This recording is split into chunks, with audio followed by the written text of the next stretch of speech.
ሆፕ ቻናል ኢትዮጵያ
Harka kenyaan qabnee jiranne burqituu jireenyaa si'oon keessa dhuguuf hawwinerraa garaan keenya si eebota kakuu keenya dhiibdeen fageessini dafii kottu gooftaa maranaata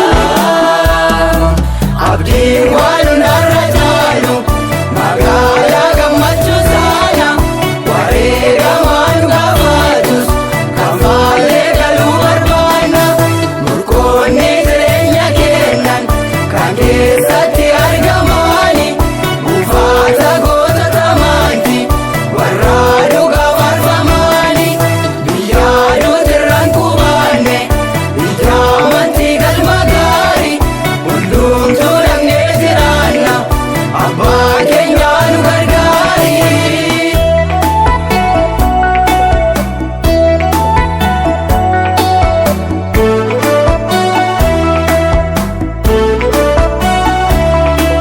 Banii karraa si'oon cufamte walakkaa jannataa keessa deemnee sibsaa gannaa abbaa qomoo keenya addaan waliin daraaraa biyyattii sandaawwanna dadhabneerra rakkoo lafa oona nu jabeessi cubbuu keenya guddaa sitti himannaa hin turin mul'adhu wadaraake waraansaa biyyarmaa kan abbaawannaa abdiin waan hundarra caalu magaalaa gammachuu saana wareegamaan gaafatus kan faallee galuu barbaanna murkoonni jireenya kennan kan keessatti argamani buufaata gootota maanti warra dhugaa barfamani biyyaa duutirraan qubaanne ijaamantii galma gaarii hundumtuu dhaqnee jiraanna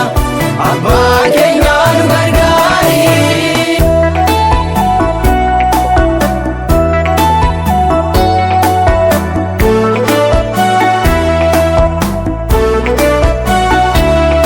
Simannaa wal barii samiif dhaache ergamuu kan seenaa jalatti jaalalaan ta'e bichuu du'aan namee sun du'a arge burraadee faarfataa lalaannaaye himimmaan gaddaa fuula keenyaarra ataalemsi yuudaa harka isaatiin raawwataa magakuu sagalee kee kan ijaan arginu hin barfatini abdiin waan hundarra caalu magaalaa gammachuu saana wareegamaan gaafatus kan faallee galuu barbaanna murkoonni jireenya kennan kan keessatti argamani buufaa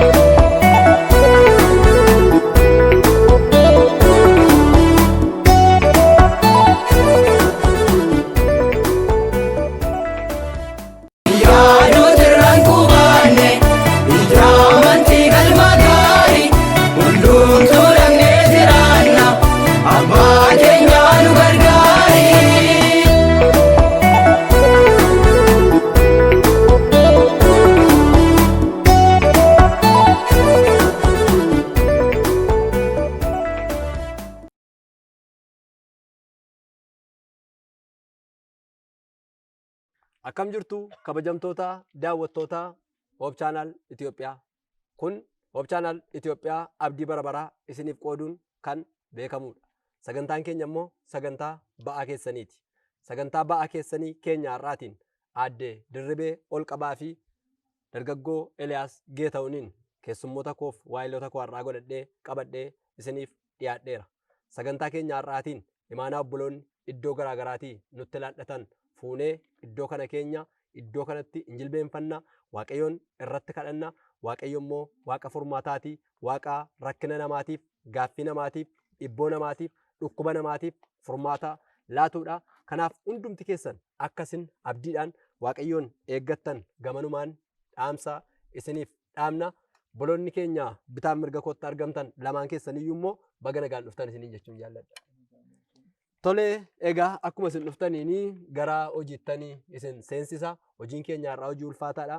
Namoonni miidhama isaanii kana hundumaa qabatanii nutti iccitii isaanii himatanii laadhataniiru. Immoo imaanaa isaanii, gaaffii isaanii, ibboo isaanii hundumaa gara Waaqayyootti dabarsina. Dargaggoo Eliyaas Geetahuun immoo meeshaa gitaaraa fi faarfannaadhaan nu tajaajila. Faarfataadha Eliyaas. Kanaaf nu waliin sagantaa kana hirmaachaa, sagantaa kanaan eebbifamaa. Yommuu sagantaa kana daawwattan immoo warri haalli isiniif mijatu Waaqayyootti obboloota keenya kana dhiyeessaa. Nunillee iddoo kana sagantaa kana kan geggeessinu illee Waaqayyootti nu dhiyeessaa akkasin turtan isiniif dhaamna. Turtii gaarii isiniif haa ta'u jenna. Gara imaanaa obbolootaa dubbisuuttan darbaa. Alamtsaayii Jabeessaa kan jedhaman ijoollee kootu waldaa dhiisee araada garaagaraatiin ijoolleen koo miidhamanii jiru. Adaraa Waaqayyoon ijoollee koo kanaaf naaf kadhadhaa. Iddoo aarsaa Waaqayyoo irraa ijoolleen koo bu'uunii anaaf miidhama guddaadha jedhanii mimmaaniin bo'anii nutti himatanii Waaqayyoon hin kadhannaafi. Akkuma kana aadde Shukkaaree Taaddasaallee Waaqayyoon naaf kadhadhaa, dhukkubaa maatiinan miidhamaa jira nuun jedhaniiru.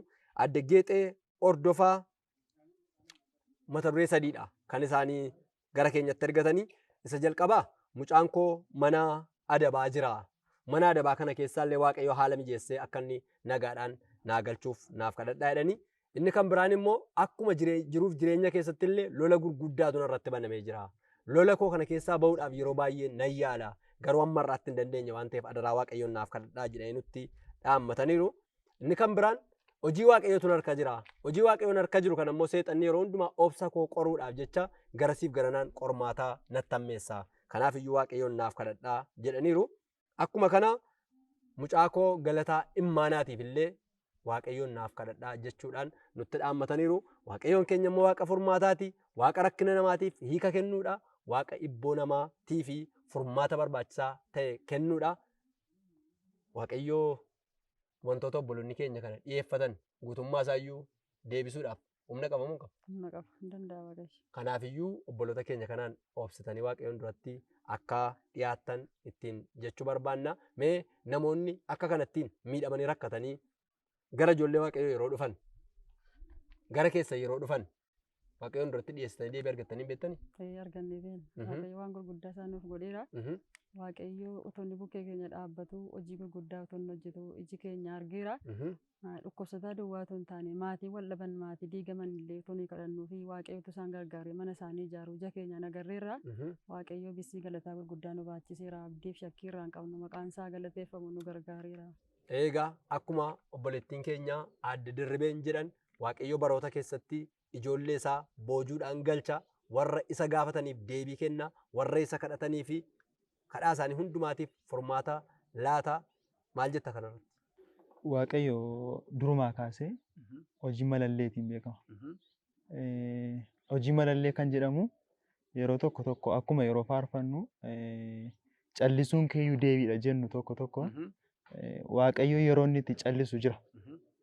Gaafa callisu garuu boodarraan akka inni itti dhufu utuu jalqaba sana utuu mul'ateera ta'e sanarra kan caalu bifa dinqisiisaa ta'e mul'ata.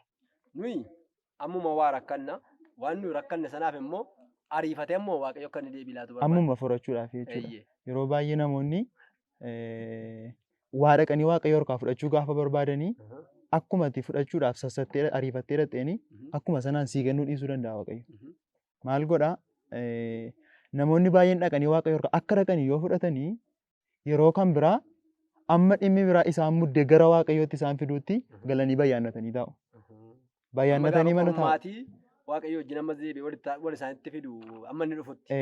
Waaqayyo garuu akka ati biratti haftu barbaada malee waa fudhatee fiiddee akka ati galtee teessu barbaada. Yeroo hundumaa isaa yeroo akka ati qabaattu barbaada. Kanaaf jecha rakkina sana keessa dhaabbattee wanti ati yaaduu qabdu namni hundinuus yaaduu kan qabu yeroo baay'ee ani ofii koo kan dinqifadhu waa fudhachuudhaaf akkuma ariifannee dhannu maaliif ture kan jedhu waan dinqisiisaa fuulduratti ilaalaa turuu qabna jechuudha. Rakkinuma keessa teenye, miidhamuma keessa teenye, mudannoof ba'aa adda addaa baanne waaqayyoon dura turuun xumurri isaa akka nama kabachiisu faarfataa Eliyaas nuuf kaase. Sababiin isaa muuxannoo jireenya hundumaa keessatti iyyuu waaqayyoo yerootti nama biraa dhibamu, yerootti ijoollee isaa gatu, yerootti ijoollee isaa beelessu, yerootti ijoollee isaa wanta isaan kadhataniif deebiitti kennuu dhiisu raawwatee hin qabu waan ta'eef boloonni imaanaa kadhataa kana gara keenyatti ergattan illee gamanumaan akkasin obsitanii fuula waaqayyoo dura turtan kabajaan isin affeera. Akkuma kana dammituu bayyanaa kan jedhaman illee adde dammituun mucaa isaaniitu jira. Mucaan isaanii kun barsiisaadha. Lammeessaa Eliyaas jedhama. Lammeessaan kanaan qaamaan beeka. Qaama miidhamaadha. Uleedhaan deema. Barsiisaadha. Gara aanaa ganjiirraa barsiisaadhaani. Aanaa ganjii kanarraa magaalaa ganjiirraa ka'ee yoo xiqqaate sa'aatii tokkoof walakkaa amma sa'aatii lamaatti deemaa jiran. Kana bukkeetti immoo namni kun qaama miidhamaadha. Dhukkuba garaagaraa illee qaba. Bakka hojii kana akka inni itti jijjiiramuuf adaraa keessan waaqayyoon naaf kadhadhaa jedhanii imimmaaniin ergatanii waaqayyo furmaata laata. Waaqayyo inni kaleessa dheengaddaa obboleessa kana dhukkuba isaa hundumaa keessatti wajjiniin ta'ee inni ol isa qabee inni mogoleessa jabeesse har'asii obboleessa keenyaaf iddoo jijjiirraa akka inni kennuufiif gara obbolootaa akka inni laaffisuufiif shakkii hin qabnu.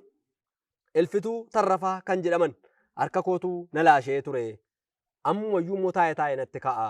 Miidhamni koo guddaadha waaqayyoon naaf kadhadhaa jedhanii kanaan cinatti immoo kalee koo opereeshinii akka ta'uuf illee rifeeriin baadhee jira. Waaqayyo rifeerii kana akka inni narkaa lafa buusee fayyina addaatiin na yaadatuuf waaqayyoon naaf kadhadhaa jedhaniiru.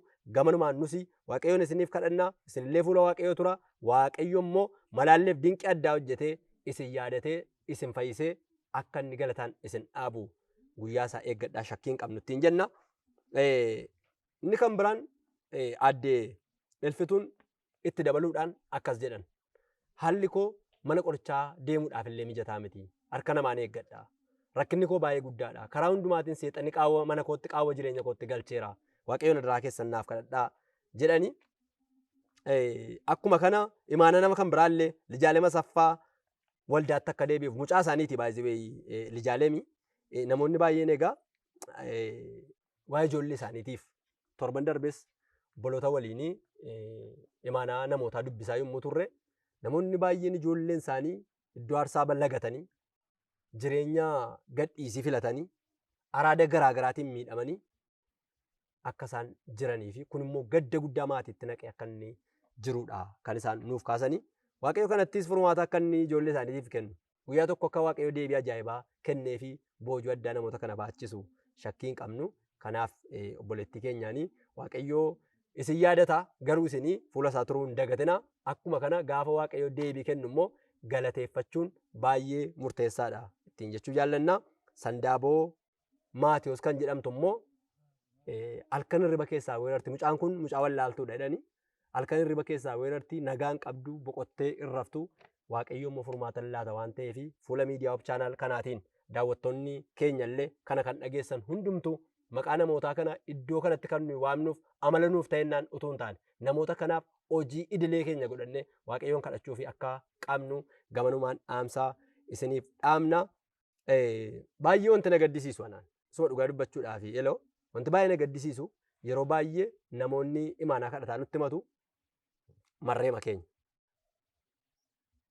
Waaqayyo garuu deebii hin kennamu hin kennu. Obboloota sana waaqayyoon fayyisa. Obboloota sanaaf waaqayyo furmaata hin laata. Namoonni fuula miidiyaa kanaatiin nu hordofaa jirtan isinillee imaanaa kadhataa kana gamanumaan akkasin nurkaa fuutan.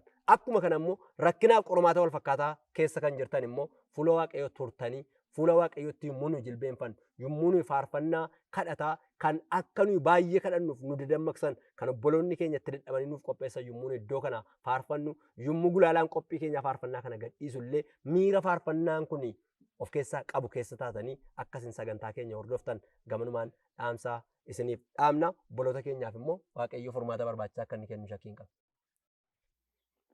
Sirriidha waaqayyo furmaata hin kenna. An amantaa guutan irraa qaba karaa kana. Waan baay'eenis argina ofii koo irratti malee kan namaa yeroo baay'ee utuun haasa'uudhaaf itti darbuu fedhe yeroo iyyuu hin qabu kan koon baay'ata jechuudha. Waan baay'ee irratti irraa gaa'ijaa qaba waan ta'eef. Garuu yeroo baay'ee maaltu jira seetaa namoonni yeroo imaanaa kana fuudhanii kan namaa hin dagatu. Itti gaafatamummaa namoota maqaan isaanii dubbifamee jirullee taanaanii anaaf warroota ulaa kanarra jirru qofa utuu hin taane daawwattoonni keenya illee bakkuma ta'an ta'anii gurra isaaniitii waan dhaga'anii fi itti gaafatamummaa qabu jechuudhaan. Namoota kanaaf imimmaaniin fuula waaqayyoo yoo turanii akka lammaffaa fuula waaqayyootiin deemnetti isa jaallachuu danda'u isaan hundillee. Kanaaf kan namoota kanaa ba'aan kun gaafa nutti kennamu nu'is kan namaa gaafa fuunee fuula waaqayyoon duratti dhiyeessinu amala Yesuusiin ta'a kun. Yeroo baay'ee Yesuus namaaf bu'a. Ofii isaatiif hin bu'u. Gaafa waraana yoo ilaalte ta'e kan horachaa jiru qaama isaadha. Mismaarri uraaru inni garuu namichuma isa waraanee fi waan godhan beeku yaa abbaa dhiisii fi jedhee bu'aaf. Nama duratti jajamuudhaafitu jecha sana fayyadamaa miti akka beektota lafaa. Sana kan inni fayyadamuu fi dhugaama isaa wanni irraa fudhateeti malee haasaa miidhagfachuun miti jechuudha. Sana gaafa yaaduun baay'ee na ajaa'iba. Baay'ee irraa fagoo akka jirru wayitti nutti dhaga'ama.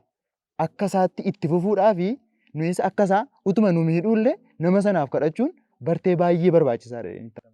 Waaqayyo si haa eebbisu. Dhugumayyuu immoo Waaqayyoo yeroo kamiin iyyuu taanaan ijoollee isaa gola yaaddoo keessatti hin dhiisu, gola rakkinaa keessatti hin dhiisu.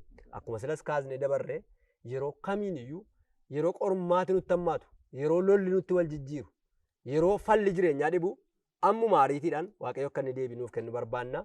Waaqayyo garuu fuuldura isaatii akka nuyi hin dhabamneef yeroo deebii keenya tursuu danda'a. Sanas ta'e kana nuyi garuu fannoo Yesuusiin jala turuunii deebii ta'a, furmaata ta'a. Isiniin jenna imaanaa kadhataa namoota muraasaa ergan dubbisee booddee faarfannaa malaalleen harka kee keessaa yerooti waan haaraa gootu kan jedhuun daawwattoonni keenya akka isaanii faarfannaa kanaan eebbifaman gamanumaan afeerra.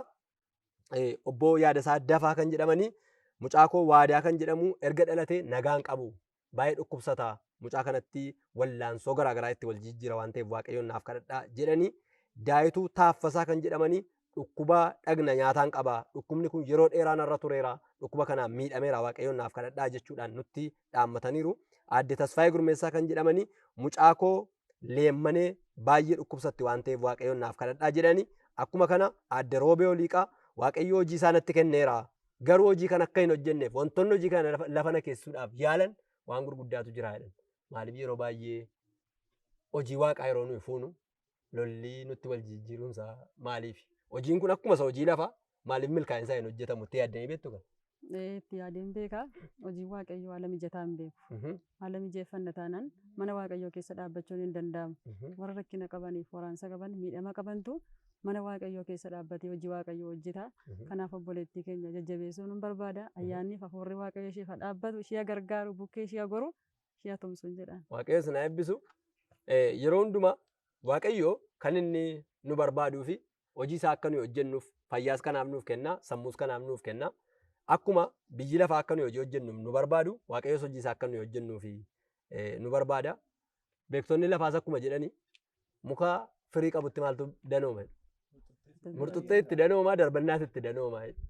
Kanaaf yeroo baay'ee lafa kanarratti namoonni gara keenya ilaalanii nama murteessaa akka nuyi taane yeroo isaan hubatanii furmaataaf gara keenya yeroo dhufan waldaan furmaataaf harka keenya yommuu isheen ilaaltu seexanni immoo wallaansoo qaawwa jireenyaa mudannoo garaagaraa nutti jijjiira.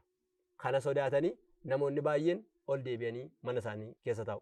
Kabajamtoota daawwattoota keenya fuula miidiyaa kanaatiin nu daawwachaa kan jirtan dhaamsi nu iddoo kanaa isiniif qabnu akkuma obboleettii keenya Aadde Roobee hojii Waaqayyoo fuutanii qormaanni isinitti wal jijjiirennaan hojii Waaqayyoo kan dhiistan. Hojii Waaqayyoo qormaata keessatti hojjetama. Hojii Waaqayyoo rakkina keessatti hojjetama. Nummoo waadaa isiniif galla gamanumaan daawwattoota keenyatti isiniif dabarsina. Waaqayyootti illee imaanaa keessan isiniif kennina. Fuula Waaqayyoo tura. hojii waaqayyoo hojjedhaa qormaati wallaansoo yeroo inni kana caalmaa isin itti heddummatu isinis jabaadhaati koobii irra turuu qabda irra turaati waaqayyoon eeggadhaa isiniin jenna ayyaanni gooftaa isiniif haa baay'atu malaalleen harka kee keessaa humna uumamaa to'ataa yerooti waan haaraa gootu maaltu shakkeessi komataa gaara qarmeeliyoos irratti bidda bishaan mo'ate ataala mijeessinaani leencuu nama firoonfate waraansa baay'een miidhamnee fakkaannus nama abaarsaa qormaata keessatti arginaa harka keessa gargaarsaa jenna isa booda erga faarfannaa kana faarfannee istuudiyoodhaa faarfannaan kunii gannuuf dhiifama faarfannaa kana dhaggeeffannee walitti deebina.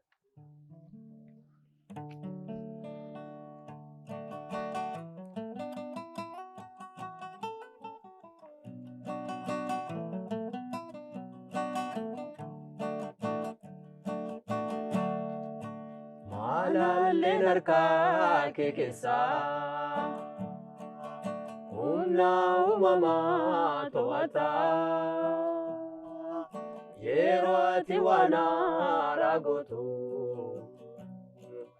maaltu shakkeessi komataa gaara qarmeeliyoos irratti ibidda bishaan mo'ate ataala mijeessinaani leencis nama firoonfate waraansa baay'een miidhamne fakkaannus nama abaarsa qormaata keessatti arginaa harka keessaa gargaarsa utuudhuma sitti yannu turuun kee gaarummaadhaafi caallisuun keeyyuu deebiidhaa sin eega waan hundumaafi. Utuudhuma sitti yannu turuun kee gaarummaadhaafi caallisuun keeyyuu deebiidhaa sin eega waan hundumaafi.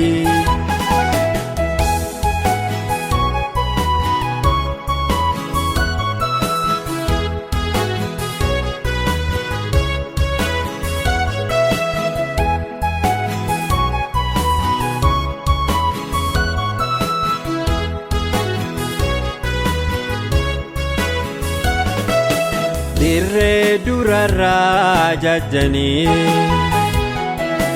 warri falmanii eenyummaa kee boollaa biddaatuun seeninii fedhaaniiru gargaarsa kee ati garuu yeroo sanatti daftee deebilaachuu dhiftee ibiddaan bashannansiisaa namoota ajaa'ibsiiftee waraansa baay'ee miidhamne fakkaannus nama abaarsa qormaata keessatti arginaa harka keessaa gargaarsa utuudhuma sitti yannu turuun kee gaarummaadhaafi caallisuun keeyyuu deebiidhaa sin eega waan hundumaafi.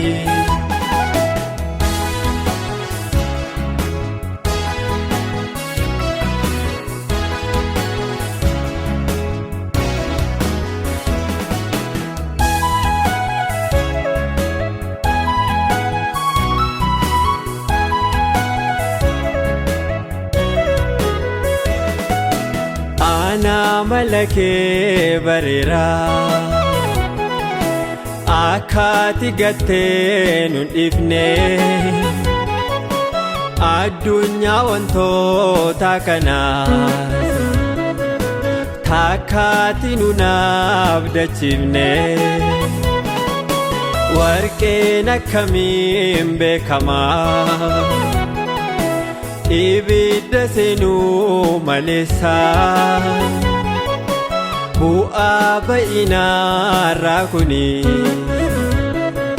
wanta caaluuf nu qopheessa. Hojiin kee ajaa'ibumaa dhaloota irraa jeeffatamaa yoo feetes balballi hundumtuu furtuu tokkoon siif banamaa. Madaan harka kee yaalamees godaannis isaa mul'atu karaan kee gumaaf kitila akkamiin sittaaf dhiikutu.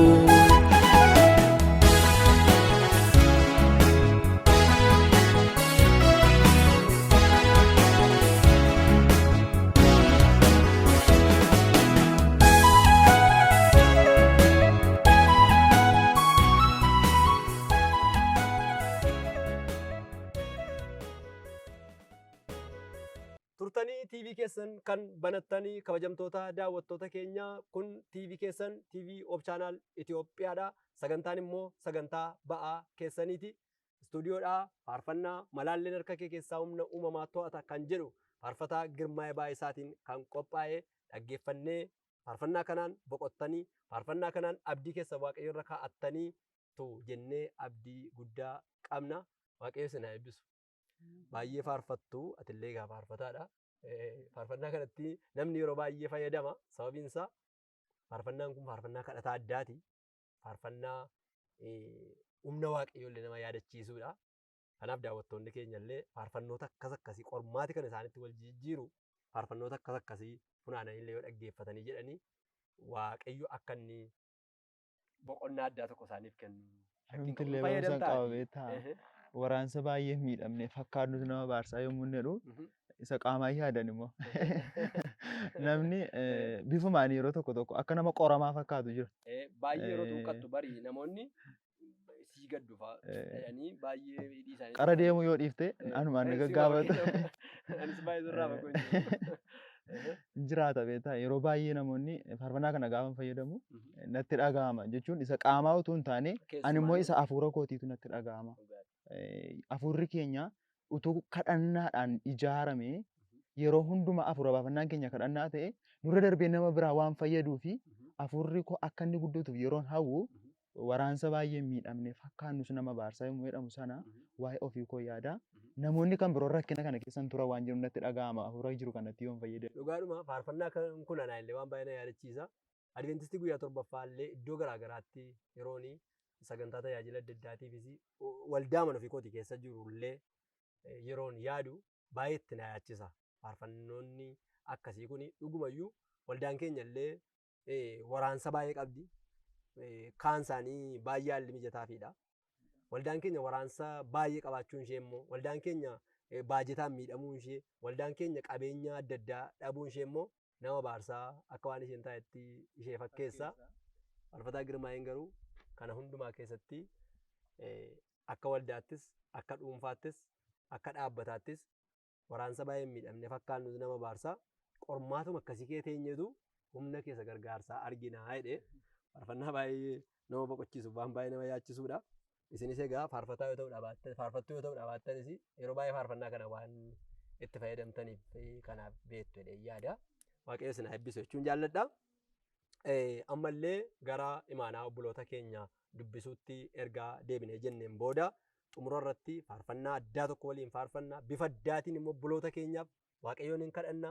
Waaqayyo immoo akka inni furmaata obboloota keenyaaf laatee baay'een isaanii iddoo kana taa'anii dhufanillee qophii jiruuf jireenyaa irratti dhugumayyuu Waaqayyoon naaf kadhattanii naanini ani immoo fayyeedhanii yeroo addaa akka wajjiniin qabaannu shakkiin qabu amantii akkasii qabdu jedhee yaada.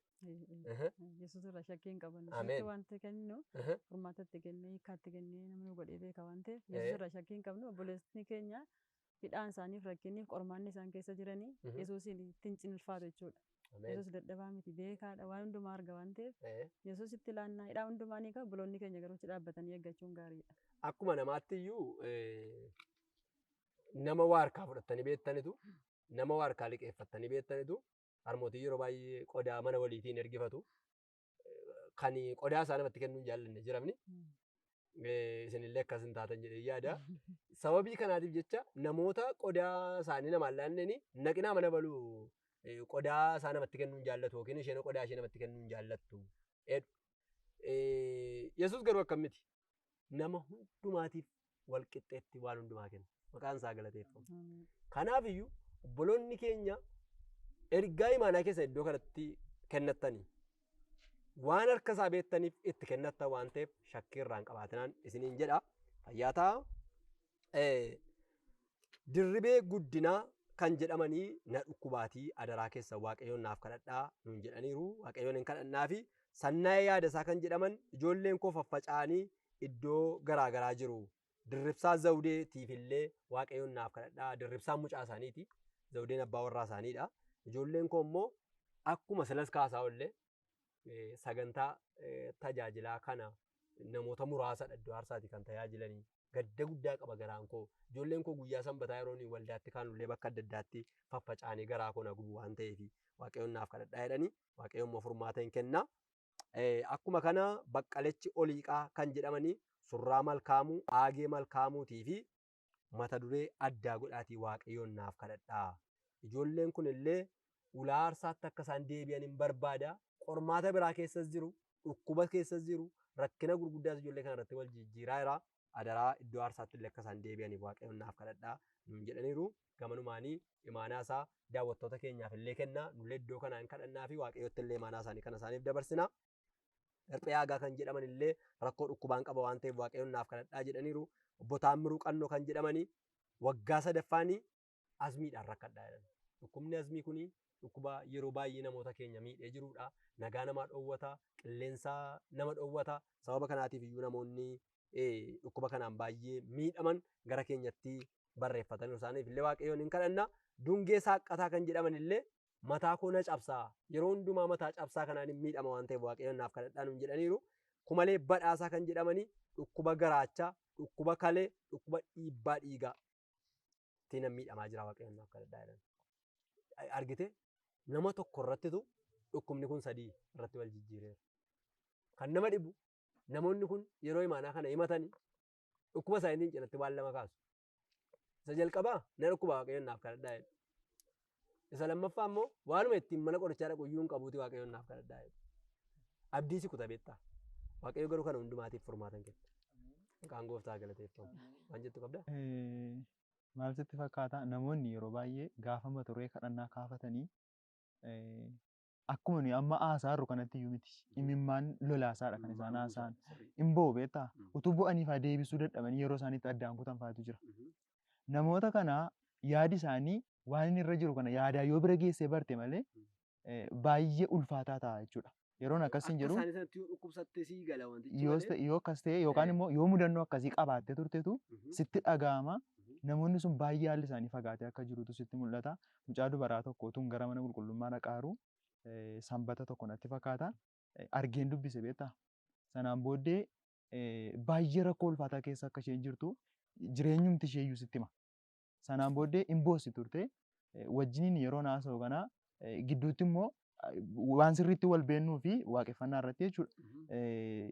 Keessa isheetii waan hundumaa hiittee natti himti turte. Akkanaan jettee utuu boo'ichi hin jiru ta'e maalitti obsuu jettee uffeetti boo'ichaan beektaa? Boo'ichi ani akka kootti boo'ee mana rakkoo hundumaa obbaafadhee taa'etti. Yeroo imimmaan ishee dhangalaaftee boosseettu nan tasgabbaa. Akka suuta ta'u firii ta'u akkasiin waan akkasiidha jireenyi kooyyeetti beektaa? Haalli ishee baay'ee ulfaataa ta'uu naa galee namoota hedduu isaaniitu jiru namoota rakkoo akkasii keessa jiru jechuudha. Isaan akkasii fi gamanumaanii dhaamsa koo tokkoon qaba. Namoota akkasii yoo jiraate daawwattoota keenya keessaa namoota bilbilachaa jiran kana keessaallee kan nu hordofaa jiran jechuudha. Yeroo baay'ee biqilaa tokkotu jirti. Biqilaan kuni qoraattii gidduutti biqilti. Akka gaaffiitti yoo ta'e illee maqaa ishee natti himuu dandeessaa daawwattoonni keenya illee beeka hunduma keenya beeka waan ta'eef. Biqilaan kun gaafa qoraattii gidduutti biqiltu qilleensatu raasa. Qilleensi gaafa raasu qoraattiin kun biqilaa kana waraana. Gaafa inni biqilaa kana waraanu in urgoofti jechuudha. Imimmaantu keessaa ba'a waan ta'eef. Kan isheen foolii dhageessistu yoomidha? Yoo waraanamteedha jechuudha. Kanaaf haalota hin mijanne kana keessa gaafa dhaabbannu maaltu nutti dhaga'amu qaba? Foolii gaarii akka nuyi dhageessisuu qabna. Rakkinuma kana keessa teenye, waraansuma kana keessa teenye, Dhukkuba nutti wal jijjiiru keetii. Fooliin keenya namoota bira kan inni ga'u yeroo nu tolu yoo nuyi waan baay'ee goone tun taane yeroo miidhamnu wanta nuyi hojjennutu namootatti dhaga'ama. Gooftaan guddaa si haa eebbisu. Egaan kabajamtoota daawwattoota sagantaa ba'aa keessanii hundumti keessaniyyuu bakka jirtan teessanii rakkoof yaaddoo dhukkubaaf qormaata qabdan hundumaatiif gara keenyatti imaanaa barreeffachaaf bilbilaan nutti machaa akka jirtan beekamaadha. Nummoo imaanaa keessan fuunee hin gannu. Torbeedhaan fuulaa foddaa TV keenya Hope Channel Itoophiyaatti baafnee rakkoo keessan kana Waaqayyoon duratti isiniif dhiyeessinee obboloota kadhataa fi obboloota hafuuraatti imaanaa keessan dabarsine isiniif kennina. Ammallee kan kallattii garaagaraatiin akka isiniif kadhatamu barbaaddanii karaa isiniif mijatuuf karaa isiniif danda'ameen bilbila keenyaan illee bilbila foddaa TV keenya irratti argitan illee bilbiltanii yoo nu quunnamtanii jettanii nummoo imaanaa keessan kana qaama barbaachisutti isiniif dabarsinee Waaqayyoon furmaataan yeroo isin yaadatu illee bilbiltanii akka Waaqayyoon illee galateeffattan gabanumaan dhaamsaa isiniif dhaamna. Xumura irratti utuu sagantaa keenyan goolabinii faarfannaa qottuun dafqee jooree roobaaf aduu obsee ija lafa isaatii akkuma eeggatu beelaaf dheebuu jirus hundumaa danda'ee firii dadhabbiisa arguuf akka kaatu ani sii qaran dhaqu hin deemu abdii kutee na dandeessisi kaa siifan of wareega boo'ee dhiphachuun koo sittin tolu beeka waan hundaafuu garuu guyyaa makeen eegaa kan jedhu faarfataa Eliyaas Geeta'uu waliin ergaa gabaabsinee faarfanne. Faarfannaan kun istuudiyoodhaa gannuuf dhiifama. Isa booddee fuula Waaqayyootti jilbeenfannee Waaqayyoon imaanaa hundumaa harka keenya jiru kanaaf imaanaa fuula keenya dura jiru kanaaf Waaqayyoon karaa walitti keenya Aadde Dirribee ol qaba. Waaqayyoon hin kadhannaa. Waaqayyoon immoo deebii isiniif ta'a. Kanaaf yeroo hundumaayyuu akka Waaqayyoon fuula dura turtan isiniin jenna. Turtii gaarii.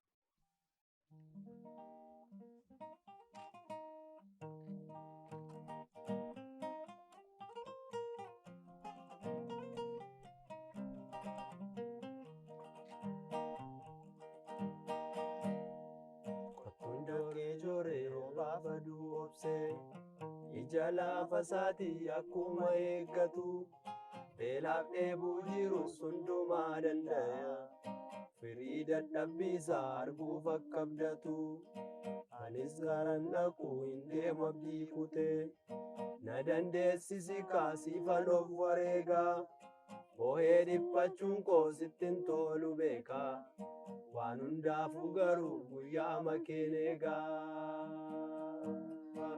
Tundake jore roobaaf aduu obsee ija lafa isaatii akkuma eeggatu beelaaf dheebuu jirus hundumaa danda'a firii dadhabbiisa arguuf akka abdatu anis qaran dhaqu hin deemu abdii kutee na dandeessisi kaasiifan of wareegaa boo'ee dhiphachuun koo sittin tolu beekaa waan hundaafuu garuu guyyaa makeen eegaa.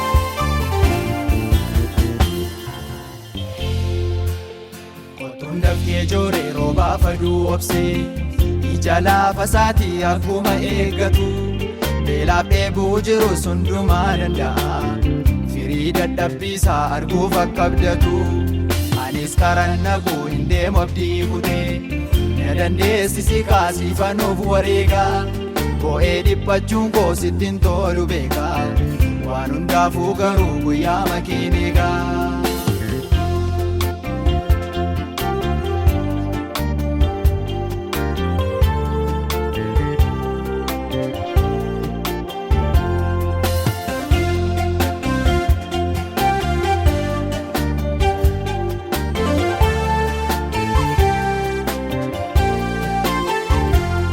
Guyyaa dhufee darbuu isa si fincilu Saa'olin jijjiiruuf akeeka qabattee daandii Damaasqootti gaafatti mul'atte didaa bara dheeraatu si firoomfate qalbii nama hundumaattu kun yoo ulfaates humni kee gooftaa koo maal gochuu dadhaba garaan jabaatiin nattis mul'adhu kaa Yesuus waanan si mariisifadhuun qaba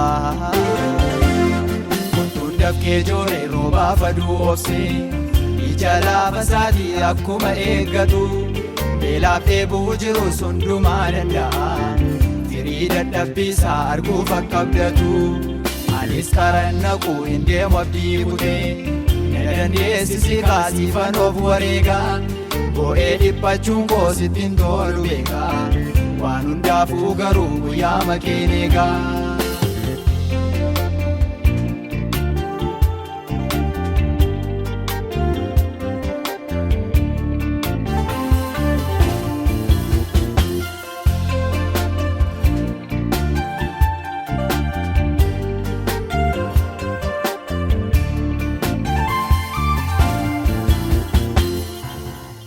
Gaafan manaa ba'ee akkasitti yaanne biyyi lafaas waan namadan kun fakkaatu kannoonatti fakkaateen garbummaa seenee naalii bifa koona joorseem cubuutu natti himteettaan maraaramtee yaa abbaa koo homaayyuun qabu waanan sababa godhu eegaa maalan jedhaa garba kee na godhu nada kee ta'uudhaaf ani janjabaadhu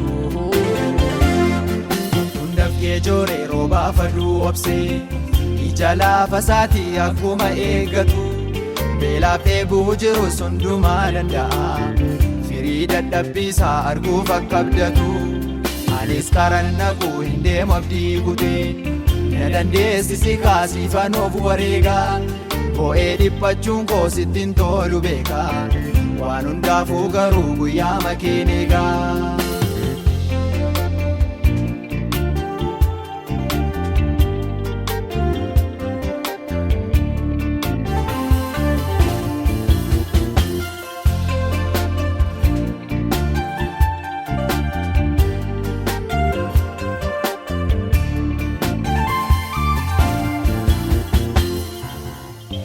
waamamuun fayyuuf erga ragaan taane fonkoon injifadhaa maaloo na gargaari situ qeetan fayyaa natti dhiyaadhu kaa Yesuus na beeran darbin maaloo na maari naaf mijatus dhiisus wantin si kadhadhu hafuuraa bara bartootaa narra buusi biyya lafaa waggaa hedduu jiraachuurraa nama seenaa kaa'ee darbuu na taasisi dafkee jooree roobaa faduu obsee ija laafa isaatii akkuma eeggatu beelaaf dheebuu jirus hundumaa danda'a firii dadhabbiisaa arguuf akka abdatu anis karan naquu hin deemu abdii kutee na dandeessisi kaasiifan of wareegaa bo'ee dhiphachuun koo sittin tolu beekaa waan hundaafuu garuu guyyaa makeen eegaa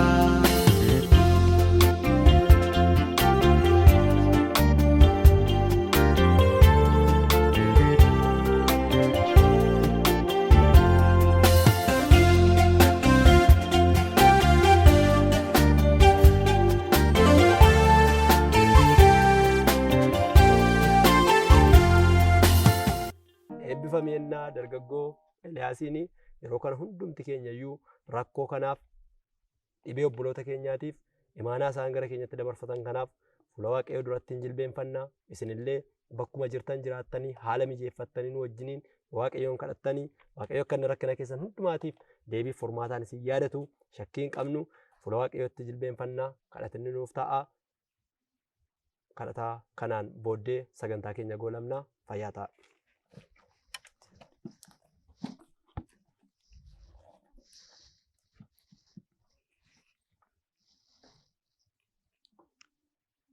waan hundumaa gochuu kan dandeessu hundumaa irratti yaboof gooftummaan si duwwaatiif kan kenname ati Waaqayyoodha. Ati jabaadha jabaa Yaaqoob. Fuula kee duratti sa'aatii kana dhiyaanneerra. Maqaa Kiristoos Yesuus nama Naazreetitti sa'aatii kana fuula kee gara iddoo kanatti akka deebiftu jaalala kee haa ta'u. Ameen. Fuula kee duratti kan dhiyaanne eenyummaa keenyaaf seenaa keenya hundumaa beekta. dadhaboota gaarii hojjechuuf gaarii dubbatu fuula kee duraa kan hin qabaannetu fuula kee dura jira. Nuuf jettee miti isa dhangala'e akka lolaa gaaraa isa keessaa dhangala'e dhiiga kee ilaaluudhaan fuula kee gara iddoo kanaatti akka deebiftu. Iyyataaf xalaa sa'aatii kana sitti barreessinu ergamoota waaqayyoo dabalattee akka dubbiftu jaalala kee haa ta'u. Fuula kee duratti dhiyaanneerra sa'aatii kana obboloota miidhaman furannee fuula kee dura jirra. Waraansa gurguddaa kan qaban, miidhama kan qaban, mana isaanii keessatti nagaa kan dhaban, daa'ima isaanii wajjin nagaa kan dhaban, waraansa guddaa baatanii fuula kee dura kan jiran fuula kee duratti dhiyeessina. Ati waaqayyoodha waan hundumaa gochuu hin dandeessaa. Nus kaleessii agarreerraa miidhama keessaa tuuti nu baaftu. Kanaaf obboloota keenya fuula kee duratti dhiyeessine. Waaqa abboota keenyaa miidhama obboleessota keenyaatti ofii keetii dabartee harka keetiin isaan qabdee madaa isaanii qoorsuun jaalala kee haa ta'u. Sitti laanna daa'ima isaanii iddoo aarsaatii dhabanii gara keetti kan gunguman iyyata fuula kee duratti kan dhiyeeffatan. Gooftaa lafa kanarratti wanti itti laatte daa'ima duwwaadha. Daa'ima isaanii iddoo aarsaatii dhabaniiru. Lafa kanarratti bu'aa bahii hundumaatti wajjin jiraatanii samaa kee dhabuun barbaadanii.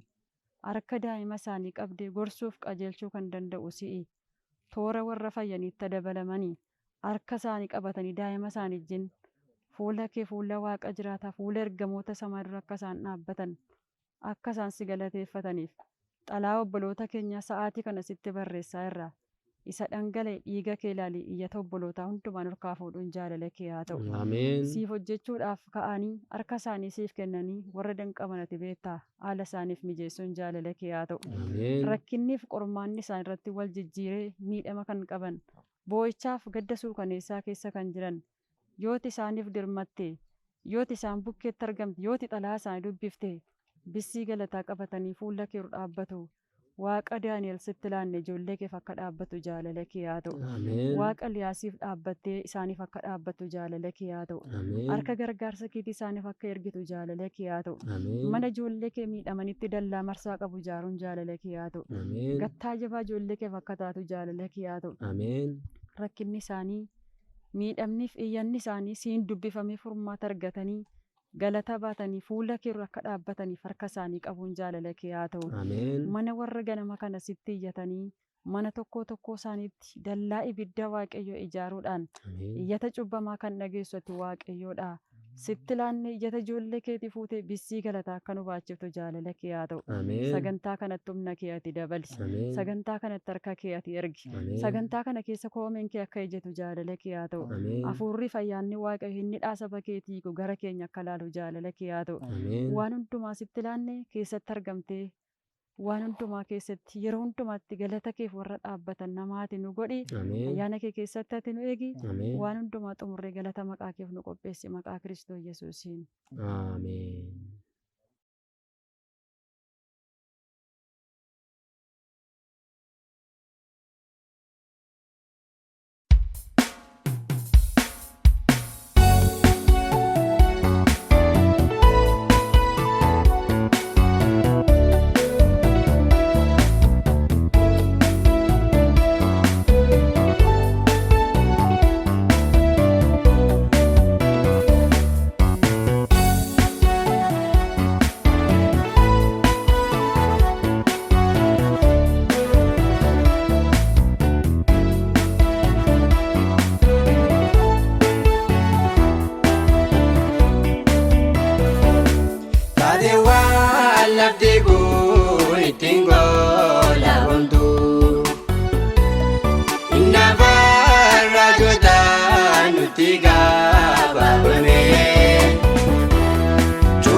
lakkisaa jiru. Garaa keenya baay'ee nu naasisee imimmaan ni gaddaa galloola'uuni. Dhufaa Yesuusichi baay'een turu.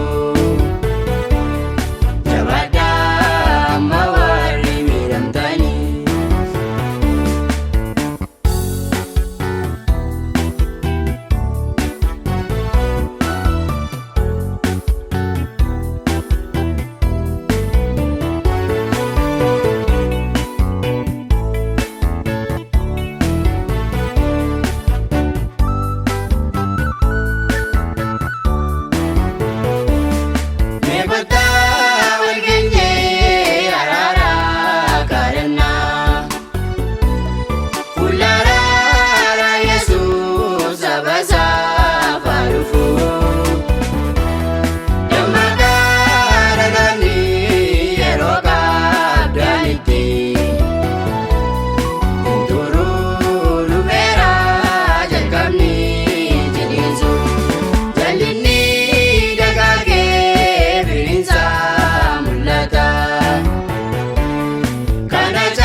isaa jiru.